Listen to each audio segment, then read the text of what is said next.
बहुमत परीक्षण में नीतीश कुमार की तय दिखाई दे रही है हार। फ्लोर टेस्ट में नीतीश कुमार के साथ हो सकता है बड़ा खेला। महागठबंधन की मजबूती के चलते बिहार में नहीं टिक पा रहा ऑपरेशन लोटस। जेडीयू को बचाने के लिए अब बीजेपी के शरण में दिख रहे हैं नीतीश कुमार। बिहार में नीतीश कुमार ने एक बार फिर पलटी मारी और इस बार बीजेपी के साथ सरकार बना ली। लेकिन नीतीश कुमार के लिए इस बार हालात बेहद खराब दिखाई दे रहे हैं। सत्ता का अंक गणित कागज पर उनके साथ दिख रहा है, लेकिन उनकी जमीन खिसकती हुई नजर आ रही है। विधायक खिसक रहे हैं, नीतीश बीजेपी के दबाव में भी दिख रहे हैं, तो बीजेपी भी इस बार सहयोगियों के दबाव में है, जो नीतीश के एनडीए में आने से ही खफा खफा दिखाई दे रहे हैं। चिराग पासवान, उपेंद्र कुशवाहा, जीतन राम मांझी से लेकर एनडीए गठबंधन में शामिल होने को तैयार मुकेश सहनी तक नीतीश के खिलाफ मोर्चे खोले बैठे हैं। तेजस्वी यादव ने तो पहले ही ऐलान कर दिया है कि बिहार में अभी खेल शुरू भी नहीं हुआ है, नीतीश के साथ तो खेला होगा। इस बार नीतीश कुमार अपनी सरकार नहीं बचा पाएंगे। कांग्रेस ने तो यहां तक दावा कर दिया कि नीतीश कुमार के लिए सरकार बचाना तो दूर, विधानसभा में बहुमत साबित करना ही मुश्किल होने वाला है। अंक गणित कुछ भी कहे, लेकिन बहुमत परीक्षण में नीतीश की हार भी हो सकती है, और इसी का डर बीजेपी और नीतीश दोनों को लग रहा है। वैसे डर बीजेपी को कम और नीतीश को ज्यादा दिख रहा है। बीजेपी तो पहले से ही विपक्ष में थी और वो विपक्ष में रहते हुए चुनाव की तैयारी कर रही थी, लेकिन नीतीश कुमार के साथ आने के बाद अब बीजेपी को भी नीतीश सरकार की एंटी इनकम्बेंसी का नुकसान उठाना पड़ेगा। 2020 में इसका नुकसान सिर्फ नीतीश को हुआ, बीजेपी काफी हद तक बच गई थी, लेकिन इस बार नीतीश के साथ उसके सहयोगियों को भी नुकसान हो सकता है, और इस बात का एहसास बीजेपी और जेडीयू दोनों ही दलों को है। ऐसे में सभी की नजरें 12 फरवरी को नीतीश कुमार के विश्वास प्रस्ताव पर लगी हुई हैं। चर्चाएं चल रही हैं कि नीतीश कुमार की सरकार विश्वास मत हासिल नहीं कर पाएगी। नीतीश कुमार पर आए इसी संकट पर आज हम बात करेंगे। नमस्कार, मैं आराधना।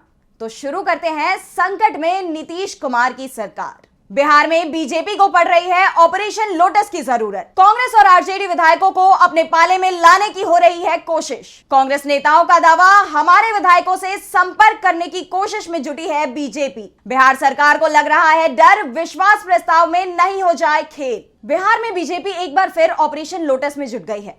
आमतौर पर ऑपरेशन लोटस बीजेपी उस परिस्थिति में करती है जहां उसे विरोधी दल की सरकार गिरानी हो या अपनी सरकार के लिए नंबरों की व्यवस्था करनी हो। कर्नाटक, महाराष्ट्र, मध्य प्रदेश, गोवा, पार्टी को जहां जरूरत पड़ी वहां उसने ऑपरेशन लोटस की मदद से अपनी सरकार बनाई और जरूरी बहुमत हासिल किया। और अब बिहार में ऑपरेशन लोटस शुरू किया गया है, लेकिन इसमें कोई कामयाबी नहीं मिल पा रही है। ऑपरेशन लोटस ने एक तरह से नीतीश सरकार की पोल खोल दी है। कांग्रेस ने अपने विधायकों को हैदराबाद भेज दिया है। पार्टी के 19 विधायक हैं, जिसमें से 18 विधायकों को हैदराबाद ले जाया गया। एक विधायक अनवारुल हक निजी कारणों से बिहार में ही रह गए, लेकिन वो लगातार पार्टी के संपर्क में हैं और उन्होंने साफ कह दिया है कि पार्टी जैसा आदेश देगी वो उसका पालन करेंगे। कांग्रेस को विधायक हैदराबाद भेजने की नौबत इसलिए आई क्योंकि नीतीश सरकार संकट में दिख रही है और इस संकट से बचने के लिए हॉर्स ट्रेडिंग का खेल शुरू हो गया था। इस बीच बिहार कांग्रेस अध्यक्ष अखिलेश सिंह ने कहा कि बीजेपी का खेल बिहार में सफल नहीं होगा, नीतीश कुमार बहुमत साबित नहीं कर पाएंगे। दरअसल बीजेपी के सामने सबसे बड़ी परेशानी यह है कि बिहार कांग्रेस में 19 में से 12 विधायक कांग्रेसी बैकग्राउंड से हैं।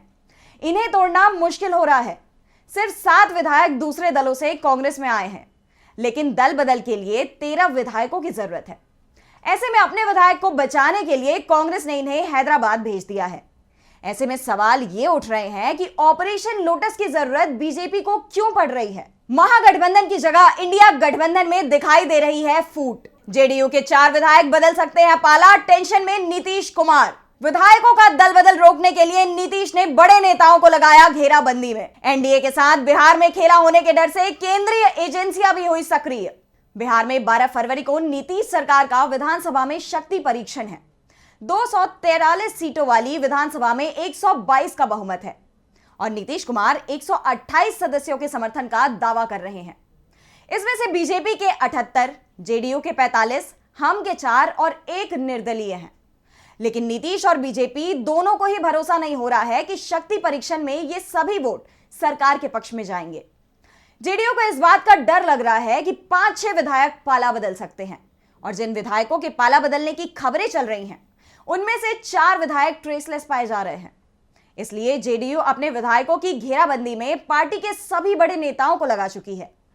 जेडीयू के विधायक गोपाल मंडल ने इस बात को स्वीकार किया है कि जेडीयू में कई विधायक अपना पाला बदल सकते हैं, तो कई विधायक मंत्री नहीं बनाए जाने के कारण भी नाराज चल रहे हैं। जेडीयू में बढ़ते संकट के चलते बीजेपी भी उसकी मदद करने में जुटी हुई है। जो विधायक पाला बदलने के बारे में विचार कर रहे हैं उन पर जांच एजेंसियों की सख्ती शुरू होने के संकेत दिए जा रहे हैं। साफ है, बीजेपी का ऑपरेशन लोटस भले ही फेल होता दिख रहा है, अब हर एनडीए के कुनबे के बिखरने का डर पैदा हो गया है। एक चिंता बिहार विधानसभा के अध्यक्ष ने भी बढ़ा दी है, जिस कारण से पूरा खेल ही उल्टा होता दिखाई दे रहा है और नीतीश कुमार मुश्किल में फंसते दिख रहे हैं। विधानसभा स्पीकर कर सकते हैं बड़ा खेल। एनडीए के लिए स्पीकर को हटाना भी हो रहा है मुश्किल। स्पीकर के खिलाफ अविश्वास प्रस्ताव, लेकिन बहुमत की जरूरत। लालू यादव के इशारे पर स्पीकर पद से इस्तीफा नहीं दे रहे अवध बिहारी चौधरी। नीतीश कुमार ने जब महागठबंधन छोड़ा तो तेजस्वी ने बयान दिया था कि जेडीयू के साथ खेला होगा, जेडीयू इसी साल समाप्त हो जाएगी। ऐसे में सवाल यह है कि तेजस्वी के इस भरोसे की वजह क्या है? तो यह अब साफ हो गया है कि यह भरोसा विधानसभा स्पीकर से उन्हें मिल रहा है। अवध बिहारी चौधरी विधानसभा स्पीकर हैं, वो इस्तीफा नहीं दे रहे हैं। ऐसे में अविश्वास प्रस्ताव के सहारे उन्हें हटाने की कोशिश हो रही है, लेकिन एनडीए के पास जब बहुमत ही नहीं होगा तो अवध बिहारी के खिलाफ अविश्वास प्रस्ताव कैसे पास होगा? और हालात देखते हुए ही जीतन राम मांझी के सुर बदल चुके हैं। पाला बदलने का खेला कई स्तर पर होते दिखाई दे रहा है और इसी के चलते बहुमत परीक्षण की तारीख भी बार बार बदली जा रही है। अब 12 फरवरी को नीतीश कुमार फ्लोर पर बहुमत साबित करेंगे, लेकिन बहुमत परीक्षण से पहले लालू, तेजस्वी और कांग्रेस की सक्रियता ने एनडीए की परेशानी को बढ़ा दिया है। ऐसे में अब एनडीए को भी भरोसा नहीं हो रहा है कि सरकार बच पाएगी या फिर गिर जाएगी। लेकिन यह जरूर तय माना जा रहा है कि अगर नीतीश कुमार बहुमत साबित नहीं कर पाए तो जेडीयू में बड़ी टूट हो जाएगी। बीजेपी को सबसे ज्यादा डर लालू यादव से लग रहा है। 2020 में जब विधानसभा चुनाव हुए तब लालू जेल में थे और बीजेपी का दावा है कि लालू ने जेल में रहते हुए ही बड़ा खेल कर दिया था। मुश्किल से एनडीए की सरकार बन पाई थी और जैसे ही लालू जेल से छूटे बिहार में बीजेपी की सरकार चली गई। इस बार तो लालू बाहर है और दावा किया जा रहा है कि उनके संपर्क में आधा दर्जन के करीब जेडीयू के विधायक भी हैं और इसी के चलते आरजेडी विधायकों की ओर से दावे हो रहे हैं कि 12 फरवरी को नीतीश कुमार पूर्व सीएम हो जाएंगे, क्योंकि वो बहुमत साबित नहीं कर पाएंगे और जो विधायक क्रॉस वोटिंग करेंगे उन्हें बचाने का बंदोबस्त भी महागठबंधन की तरफ से किया जा रहा है। पहला तो उन्हें लोकसभा चुनाव में टिकट देने का विकल्प दिया जा सकता है और दूसरा, विधानसभा स्पीकर अवध बिहारी चौधरी उनके खिलाफ फैसले को लटका सकते हैं। जिस तरह से शिवसेना विधायकों का फैसला होने में 1.5 साल से ज्यादा का वक्त निकल गया, उसी तरह से बिहार में भी क्रॉस वोटिंग करने वाले विधायकों के साथ हो सकता है।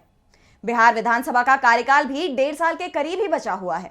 अगर आपको हमारी आज की स्पेशल रिपोर्ट पसंद आई तो इसे लाइक करना ना भूलें और सब्सक्राइब कर लें डीबी लाइव को। नमस्कार।